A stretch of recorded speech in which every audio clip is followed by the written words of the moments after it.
Do you have an emergency?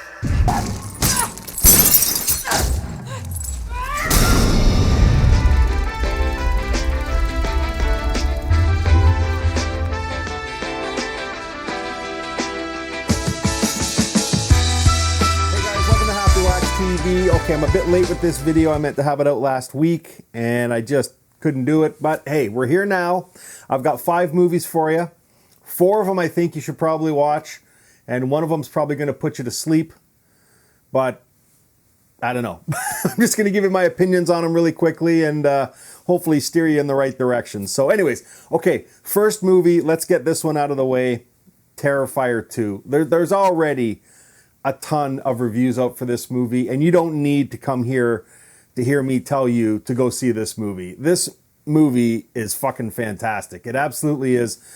I had seen it previously a couple of weeks ago, and then I had the pleasure of being at the Highland Cinema this past weekend because they picked it up here in London where I live for a 3-night run.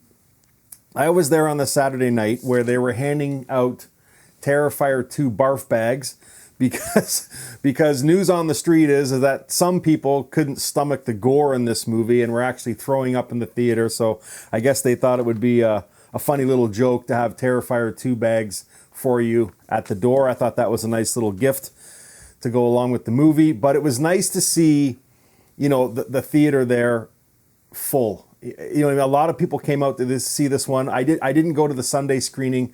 I'm actually taping this on Monday. I might go again tonight to see it. I'm not sure yet. But this listen, Art the Clown is if he's not already, he's an icon, a horror icon. Going all the way back to the short films and then All Hallows Eve. You know, Terrifier 1 was bananas, and this movie just picks up where the other one left off. It's fantastic. I mean, you know, if you want to nitpick a little bit, there's some stuff, you know, that we have to accept about, you know, because this movie picks up right where the first one left off, and you know, he's got this hole in his head where he got his brains blown out the back of it and stuff, and seemingly he goes to the laundromat, washes his clothes, and then he's rejuvenated. It's just, I don't know, whatever. It's a horror movie. I mean, you have to accept some silliness, and I mean, they expect you to. I mean, this movie's full of unanswered questions, like even where the fuck he even comes from. You know, they kind of hint at it a little bit, I guess, if you dig deep enough into the movie, because the father of this movie, who's been dead for a while, but the kids, you know, they have his sketchbook, or at least the son does, you know, and it's got pictures of, or a picture of Art the Clown in there, you know what I mean? So he's actually experienced this character before and stuff like that. It's just, you know, there's a whole bunch of little things in here that you can pick up on if you've seen the movie a couple of times, that, you know, that they kind of just want the audience to maybe kind of discuss it afterwards and see if they can figure out, you know, who this guy is and where he comes.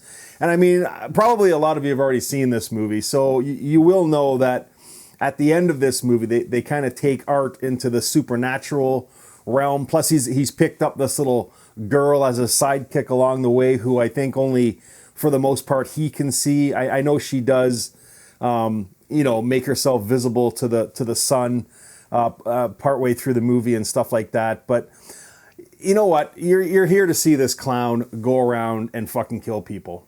You really are, and that's what you get. Now, this movie's like 2.5 hours long, maybe just under that. And you know, seeing it a couple times now, I do feel that maybe it's just a tad bit too long. Like they could have shaved some scenes out of here that just kind of went on a little too long, maybe. But I mean, other than that, I mean, come on. Like, this movie was made, I think, for $250,000, which is absolute fucking peanuts. Okay, and if I read correctly, it's grossed over $8 million so far. So this thing is killing it at the box office. Now, a lot of movie theaters hadn't picked it up initially, but I mean, the you know, snowball just keeps building and building for this movie, and it's like more and more theaters are picking it up now, which is great.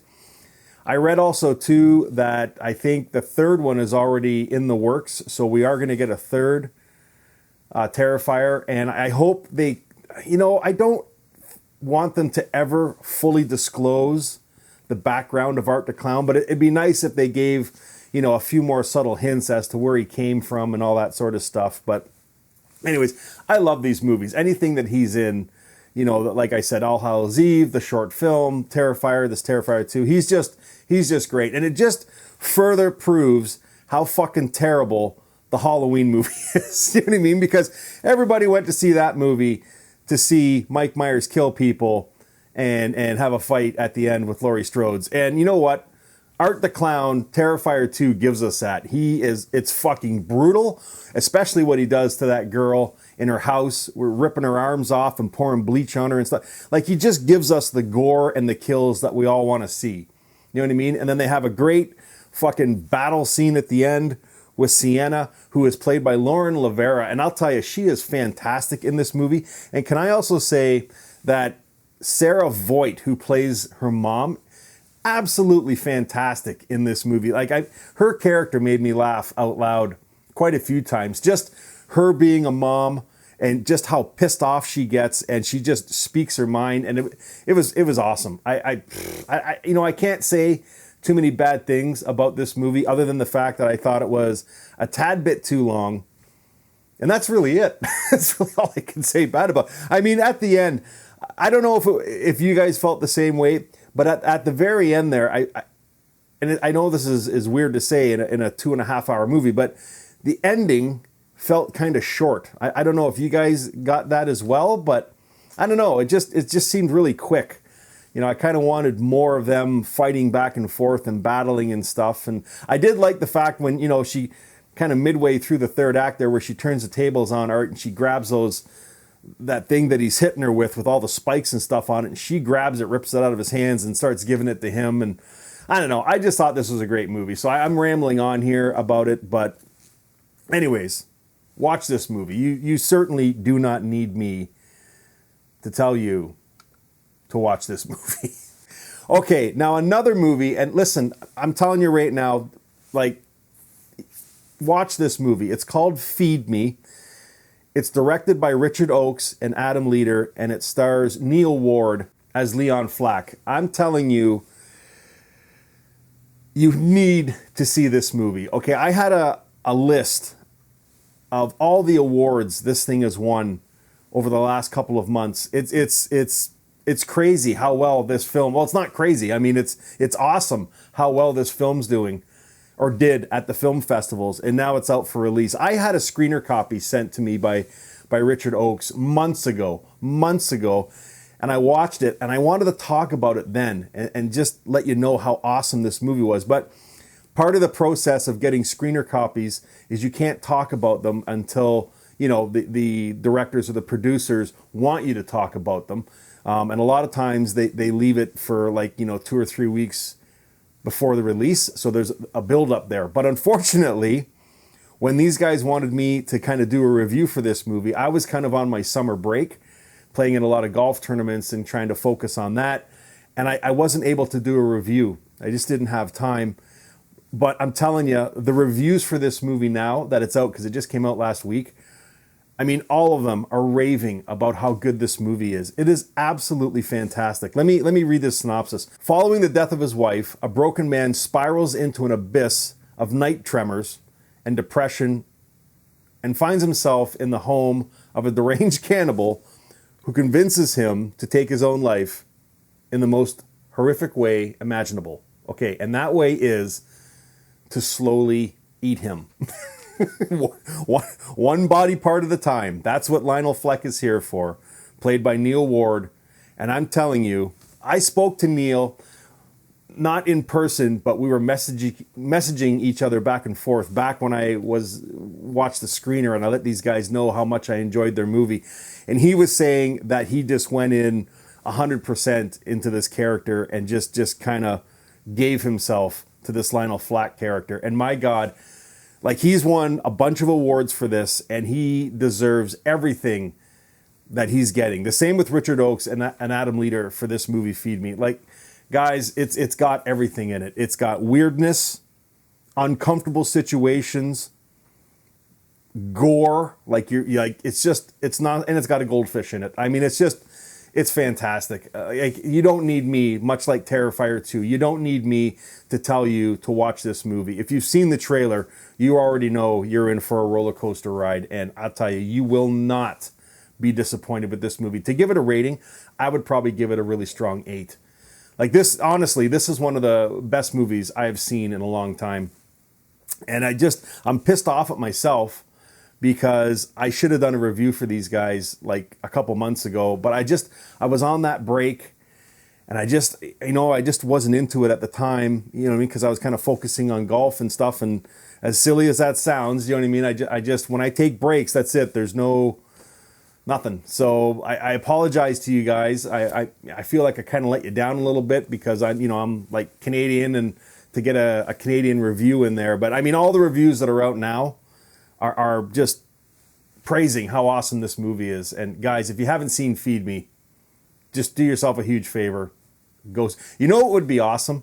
If a theater picked up both these movies and played, like, as a double midnight feature, and played Feed Me and Terrifier 2. Like, that would be off the fucking chain. If theaters are going to do that, or let me know, because I would fly there to see that double feature, man. These fucking movies are just phenomenal. So anyways, make sure you check it out. Okay, another movie you should definitely check out is VHS 99. It's on Shudder. I rave about that platform all the time.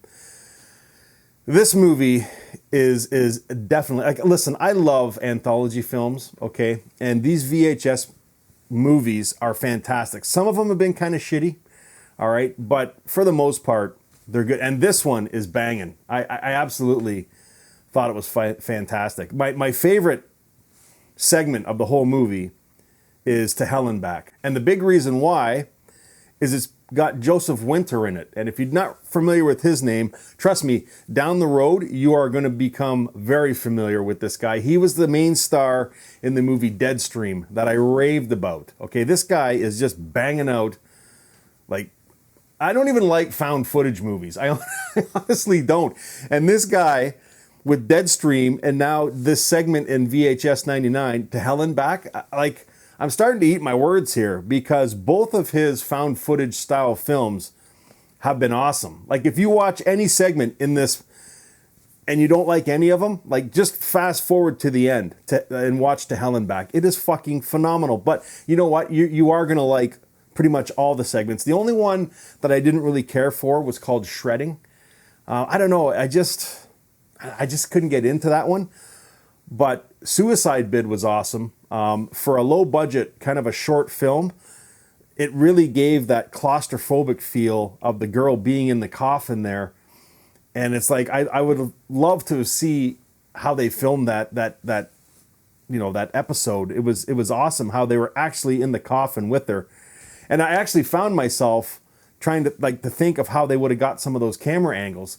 You know what I mean? Because again, these segments aren't like $1 million, big budgeted segments. They're probably made for, a shoestring budget. So to pull off what they did was absolutely fantastic. The Gawkers was pretty cool. I kind of saw what was going to happen. That one's a little obvious what you're going to get at the end of that one. And then Ozzy's Dungeon. I loved that movie, that short film was fucking bananas. Okay, it's a game show that is it's the game show we all kind of wanted to see when we were kids. You know what I mean? Like I don't know. It's just, I don't even know how to describe it. You just have to watch it.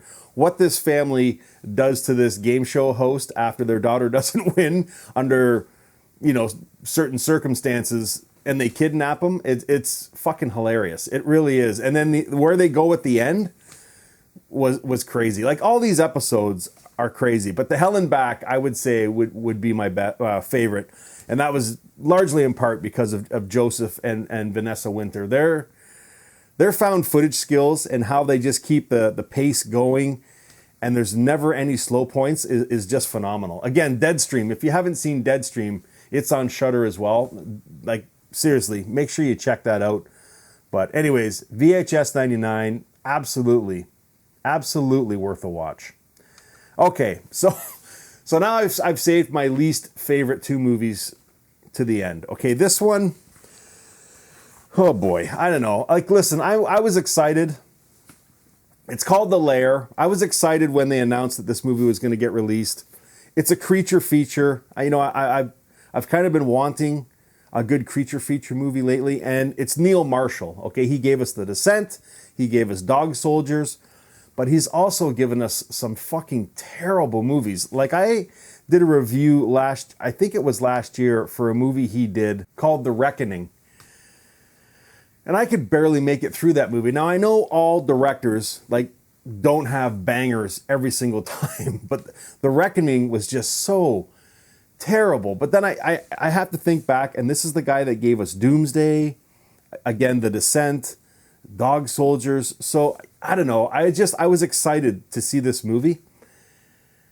And it's just meh. Like, it's nothing new. You know, it's about, I'll read the synopsis. When a Royal Air Force pilot, Lieutenant Kate Sinclair, is shot down over Afghanistan, she finds refuge in an abandoned underground bunker where deadly man-made biological weapons, half human, half alien, are awakened. Well, that's just it. She's on a mission. She's shot down. She takes refuge in this bunker for the first act.